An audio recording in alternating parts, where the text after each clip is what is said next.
आज एगो और अति गंभीर विषय लेके बीच में बानी आपके ध्यान दी सबे कि बिंदी लिपस्टिक मेहंदी लगा पढ़े जींस पहिर के जाली आ धनी बा उ महतारी जवन रोके न एको बारी कि दोषी बा महतारी जवन करे देले मनमानी।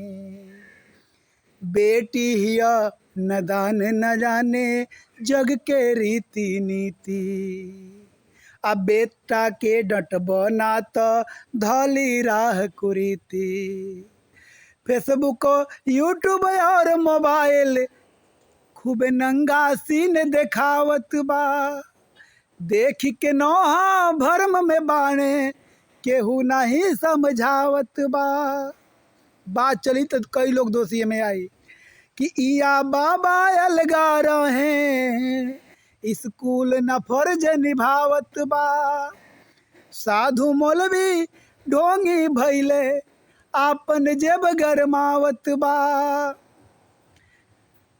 काम बिगड़ गईले पर मीडिया मचावत मारा मारी आ दोषी बा महतारी जवन करे दिले मनमानी।